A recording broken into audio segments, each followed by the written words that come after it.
कुछ भी कार्य करो, लेकिन आप इतना कहो कि सिर्फ आप भगवान के ऊपर रहो, भगवान पर निर्भर। तो फिर देख लेना। अब ये नहीं कि महाराज परीक्षित महाराज बुरा मत मानना, हम तो कहेंगे भाई, ये नहीं कि कथा सुनने आए हैं, अब सुन तो कथा रहे हैं और भगवान की कृपा से परीक्षित भी बन गए, है ना। लेकिन ये नहीं कि कथा सुनने आए और समय देखा कि घड़ी में 5 बज गए, अब देख रहे हैं व्यास जी के मुंह की तरफ व्यास जी आरती नहीं करवा रहे, हमारी भैंसिया दुबे को बंदी है। तो ऐसे नहीं, अरे ये जरा ये 7 दिन है ना, जरा हरि पर छोड़ दो, भगवान पर छोड़ दो, कुछ नहीं होगा। उससे कहो कि प्रभु मैं तो तेरे भजन में बैठा हूँ, मैं तो तेरी कथा में बैठा हूँ, अब तू जाने मेरा घर परिवार तेरे हवाले है, मेरा काम भी तेरे हवाले, तू जाने कैसे होना है। उसके ऊपर एक बात छोड़ के तो देखो, वो कुछ गलत नहीं करेगा, आपके साथ अच्छा ही करेगा। क्योंकि जो होता है ना अच्छा ही होता है, बुरा नहीं होता। लेकिन कुछ माताएं होती हैं, अगर घर में जैसे कि यहाँ भैंस के, जो भैंस को पड़रा होवे वाहे का बोले, पड्डा ही बोले, क्या बोलते हैं, लबारो का बोले मैया। अच्छा महाराज आप बताना क्या बोलते हैं? पड़ेऊ। हाँ। अच्छा पड़ेऊ, हमारे यहाँ बोले पड़रा पड़िया। कुछ भी सही, आपकी भाषा में मान लीजिए, जैसे घर में भैंस को पड़ेऊ मर जाए तो मैया छाती पीटेंगी, हे भगवान तूने बहुत बुरो करो, भगवान को कोसती है, भगवान तूने बहुत बुरो करो। लेकिन अच्छा हो तो कहेंगे मैंने किया है। अगर कोई तारीफ कर दे, ये काम तो बहुत अच्छा लग रहा है, बोले मैंने किया है ये, तो कहेंगे कि मैंने किया। अच्छा हो वो मैंने किया, और बुरा हो जाए वो भगवान ने किया है। तो ये मत कहा करो, जो होता है वो अच्छे के लिए होता है, और जो हो चुका वो भी अच्छा ही हुआ, और जो आगे होगा वो भी अच्छा ही होगा, क्योंकि भगवान कभी गलत नहीं करता। गलत तो आप कर जाते हो। एक बार एक राजा थे, तो राजा का अंगूठा कट गया। राजा का अंगूठा कटा तो राजा ने जाकर के मंत्री से कहा, अरे मंत्री मेरा तो अंगूठा कट गया। मंत्री ने कहा, महाराज चिंता मत कीजिए, जो होता है वो अच्छे के लिए होता है, अच्छा हुआ। राजा को बड़ा क्रोध आया। एक तो राजा, ऊपर से मंत्री बोल रहे हैं कि मेरा अंगूठा कट गया कि अच्छा हुआ। राजा क्रोध में मंत्री को मारते हैं और जेल में बंद कर दिया। दूसरे दिन राजा सिपाहियों को साथ लेके वन में शिकार खेलने गए। शिकार खेलने जब वन में पहुंचे तो वन में जाकर के राजा को आदिवासियों ने घेर लिया। आदिवासियों ने घेरा तो सब उनकी पता नहीं कौन से देव होते, उनकी पूजा होती है। मीडियम जरा। आदिवासी बलि चढ़ाने लगे, एक एक करके सबकी बलि चढ़ा दी। अब नंबर आया राजा का, राजा की बलि चढ़ाने लगे तो देखा कि राजा का अंगूठा कटा है। आदिवासी कहने लगे, भाई इसकी बलि नहीं चढ़ सकती, इसका अंगूठा कटा है, इसका शरीर खंडित है, इसलिए इसकी बलि नहीं चढ़ सकती। राजा को छोड़ दिया और राजा ने सब सिपाहियों की मौत अपनी आंखों से देखी। राजा भयभीत हो गया। राजा दौड़ा दौड़ा, जेल में मंत्री बंद था, उसके चरणों में गिर गया। बोले, अरे मंत्री तू बहुत सही है, तूने सही कहा। बोले मेरे साथ अंगूठा कटा, वो तो समझ में आता है कि मेरे साथ अच्छा क्यों हुआ, ये तो समझ में आ गया, लेकिन तेरे साथ क्या अच्छा हुआ जो मैंने तुझे पीटा और जेल में बंद कर दिया। मंत्री ने कहा, महाराज मेरे साथ ये अच्छा हुआ, अगर आप मुझे जेल में बंद नहीं करते तो मैं भी आपके साथ शिकार खेलने जाता और आदिवासी मुझे भी पकड़ते, मेरी भी बलि चढ़ जाती।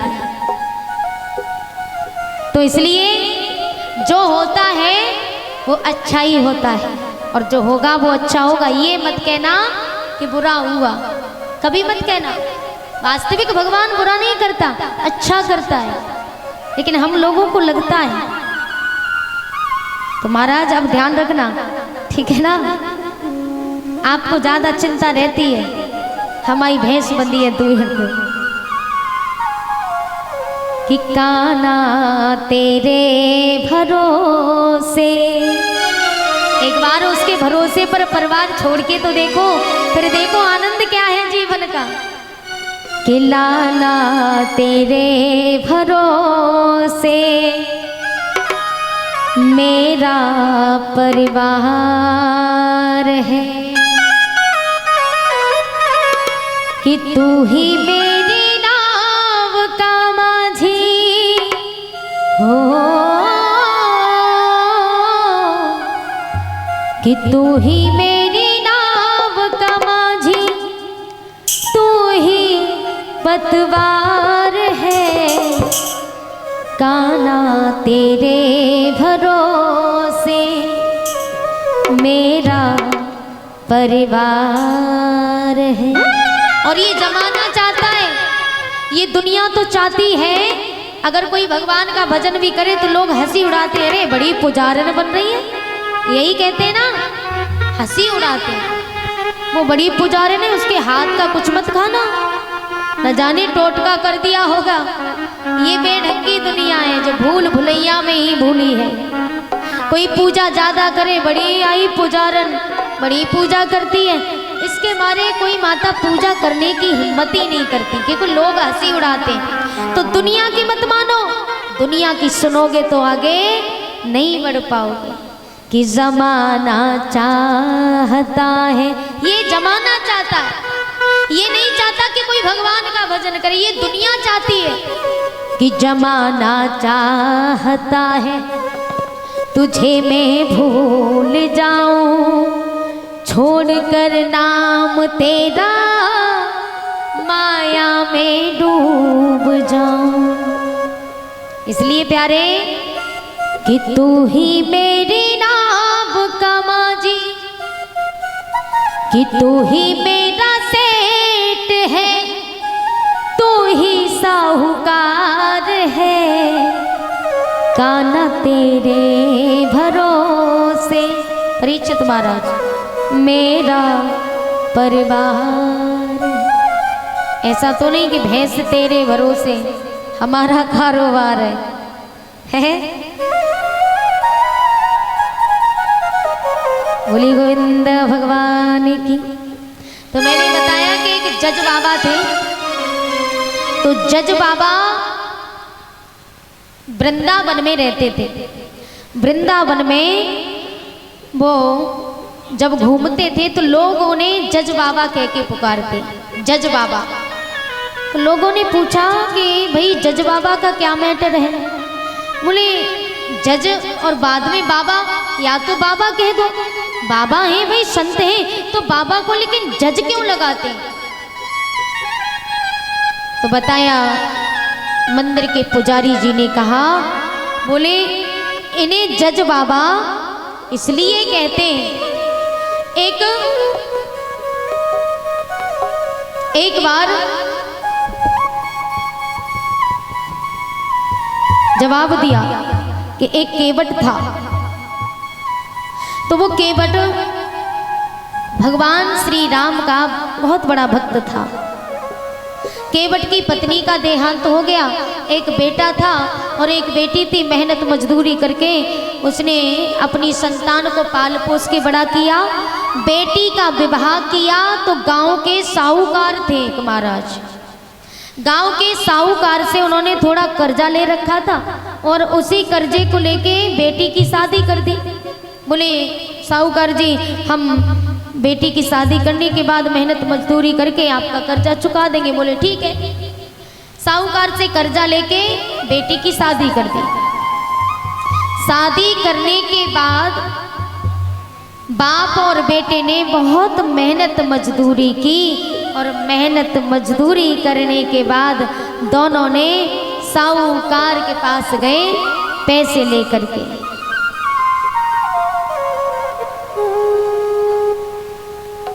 साहूकार के पास पैसे लेकर के पहुंचे। बोले सेठ जी, ये आपके पैसे।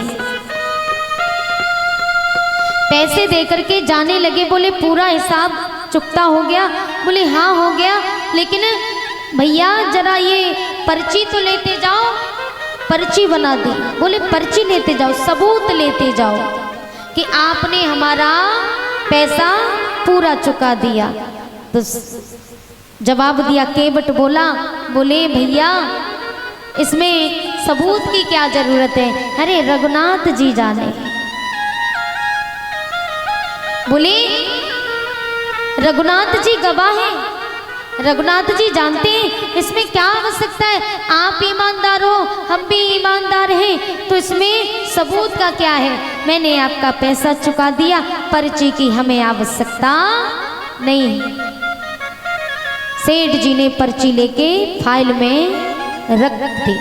फाइल रख दी तो जिस समय केवट घर आया, अब साहूकार की नीयत बदल गई, नीयत खराब हो गई। साहूकार ने कहा, बोले वो तो ठहरा गरीब आदमी, गांव का केवट, वो कर भी क्या लेगा। बोले पैसा तो पूरा दे ही दिया, इससे दोबारा पैसा वसूला जा सकता है दोबारा। तो साहूकार ने क्या किया, साहूकार ने जाकर के रिपोर्ट कर दी। बोले इसने हमारा पैसा ले लिया है और पैसा दिया नहीं है, और बोलता है कि हमने पैसा चुका दिया। बात जाते जाते कोर्ट में पहुंची। कोर्ट में ये फैसला पहुंचा, तो जब कोर्ट में फैसला जाता है तो वहां जाकर के केवट के लिए बुलावा भेजा। केवट के लिए जब बुलावा भेजते हैं, केवट को जाके बताया, बोले आपको अदालत में पेश होना है फलानी तारीख को। केवट ने कहा क्यों भाई, केवट को सारी बात बताई। बोले ठीक है कोई बात नहीं, लेकिन मैंने तो पैसा पूरा दे दिया। बोले ये सारी बात अदालत में होगी। केवट जाकर के साहूकार के पास पहुंचे। बोले भैया हमने तो आपका सारा पैसा चुका दिया, फिर ये क्या मामला है, क्या मैटर है। बोले ये सारी बात अदालत में करना, यहाँ नहीं। ठीक है भैया। अदालत लगी, जज साहब बैठ गए। जज साहब अपनी कुर्सी पर बैठे तो बोले एक तरफ साहूकार खड़े हैं और एक तरफ केवट खड़ा है कटघरे में। वहां जज साहब से फैसला पहुंचा तो साहूकार ने कहा, जज साहब इसने हमारा पैसा लिया था हमसे अपनी बेटी के विवाह के लिए, और इसने पैसा वापस किया नहीं और कहता है कि हमने सारा पैसा दे दिया। बोले केवट ने कहा, जज साहब मैं सत्य कह रहा हूँ, मैंने पैसा दे दिया। बोले आपने पैसा दिया, कोई सबूत है, कोई गवाह है। बोले हाँ है ना। बोले कौन है। बोले सबूत भी है और गवाह भी है। बोले कौन गवाह है। बोले रघुनाथ जाने, रघुनाथ जी है ना, क्योंकि जब मैंने सेठ जी से पैसा लिया तब मेरे रघुनाथ जी थे, और जब पैसा दिया तब भी रघुनाथ जी थे। बोले भैया 7 दिन बाद अदालत फिर लगेगी, और रघुनाथ कौन है, रघुनाथ को लेके आना। बोले ठीक है। केवट चला गया। केवट गया तो रघुनाथ जी के लिए बुलावा भेजा। तो जिस समय गए पत्र लेकर के, तो बोले भैया इस गांव में कोई रघुनाथ जी हैं। तो एक गांव के लोग बोले कि रघुनाथ जी तो कोई नहीं, लेकिन हमारे गांव में रघुनाथ जी का मंदिर जरूर है। बोले मंदिर, हाँ। बोले शायद वहाँ रहते होंगे रघुनाथ। मंदिर में जाकर के पहुँचे तो रघुनाथ जी के मंदिर के पुजारी जी बैठे। बोले भैया ये आपके लिए ये बुलावा आया है। बोले रघुनाथ जी कौन है। रघुनाथ। बोले रघुनाथ जी तो कोई नहीं। बोले अदालत से ये आया है, रघुनाथ जी को कल वहाँ हाजिर होना है। पुजारी जी समझ गए कि इस गांव में रघुनाथ कहने वाला सिर्फ केवट है और कोई नहीं। शायद मामला विचित्र है, तो केवट पर भारी विपत्ति आई है। तो पुजारी जी जाकर के रघुनाथ के चरणों में वो रखते हैं, पर्चा रख करके कहा, प्रभु आप जानो आपका भक्त संकट में है और आपको गवाही देने जाना ही पड़ेगा। वो भगवान के चरणों में सौंपा। तो दूसरे दिन अदालत लगी, जज साहब बैठ गए कटघरे में। एक तरफ साहूकार खड़ा है और एक तरफ केवट खड़ा है। अब वहां बोली लगाई जाने लगी। बोली लगाते ना, फलाने सिंह हाजिर हो। अब वहां बोली लगाई जा रही है कि रघुनाथ जी हाजिर हो, रघुनाथ जी हाजिर हो। तो वहां बहुत लोगों की भीड़ में से एक बूढ़ा व्यक्ति, हाथ पांव में जान नहीं, हाथ पांव लड़खड़ा रहे हैं और लाठी हाथ में पकड़े हुए बोले, हुजूर मैं रघुनाथ हूं। जाकर के बोले, जो कुछ कहना है कटघरे में आकर के खड़े होकर के कहो। रघुनाथ जी कटघरे में आके खड़े हो गए और खड़े होकर के बोले बताओ आप क्या जानते हो। अब साहूकार कहने लगे, ये पता नहीं कौन व्यक्ति है। बोले, जज साहब ने कहा कि जब आपने इनसे पैसा लिया